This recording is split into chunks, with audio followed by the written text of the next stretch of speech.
dowladda Soomaaliya ayaa cabasho ka dhan ah heshiiska dekedda magaalada Berbera u gudbisay jaamacadda Carabta waxaana heshiiskaasi ay ku tilmaamtay mid baadil ah oo baalmarsan dastuurka Soomaaliya waxaana ciwaan uga dhigtay heshiiska dekedda magaalada Berbera ee baadilka ahaa heshiiskan oo ay dowladda Soomaaliya hore ugu gudbisay jaamacadda Carabta ayaa maalintii shalay lagaga dooday shirkii wasiirada arrimaha dibadda ee jaamacadda Carabta wasiirka arrimaha dibadda ee dowladda federaalka ee Soomaaliya Axmed Ciise Cawad iyo safiirka Soomaaliya ee dalka Masar ahna wakiilka jaamacadda Carabta u fadhiya dalka Soomaaliya Cabdiqani Maxamed Caweys wasiirka arrimaha dibadda ee Soomaaliya ayaa markii uu shirku dhamaaday la hadlay warbaahinta waxaana uu sheegay in shirkani lagaga hadlay ajandayaal fara badan ayna ka mid ahayd warqadii cabashada ahayd ee Soomaaliya u gudbisay jaamacadda Carabta waxaana wasiirku ku adkeeyay in wasiirada arrimaha dibadda ee jaamacadda Carabtu isla qaataan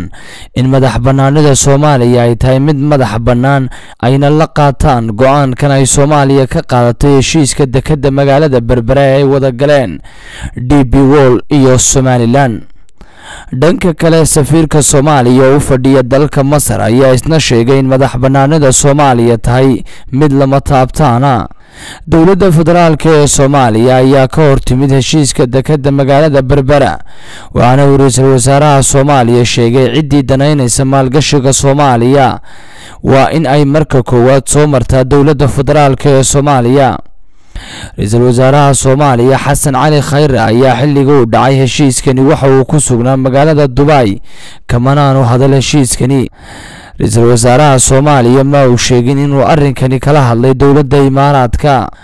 dhanka kale waxa jira xildhibaano ka tirsan baarlamaanka Soomaaliya oo wada mooshin ka dhan ah heshiiska dekedda magaalada Berbera ayaa tan iyo bilowgii waxa uu buuq ka dhexdhaliyay bulshada Somaliland heshiiskan oo markii ugu horeysay la maqlay sanadkii 2016 ayaa markii baarlamaanka Somaliland la horgeeyay warqad xukuumadda xilligaasi ku tilmaamtay inuu ahaa safgarad heshiiskan xilligii shirkadda DP World ay la wareegtay gacan ku haynta dekedda Berbera ayaa iyana waxa soo baxay in dowladda Ethiopia ay saami ku leedahay saamigan uu ka go'ayo dhanka shirkadda DP World waxaana saamigaasi lagu siiyay ama lagu sababeeyay in Ethiopia ay tahay suuqa ugu weyn ee adeegsan doono dekedda magaalada Berbera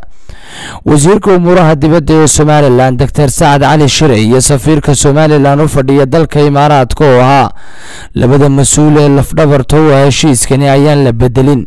maadaama dalka doorasho ka dhacday ay xukuumad cusub timi wali lama hubo in heshiiskan la horkeeni doono baarlamaanka Somaliland iyo in kaleeto laakiin heshiiskan si uu noqdo mid meel mara waxa uu u baahan yahay in la horgeeyo baarlamaanka Somaliland Cabdirashiid Cali Barre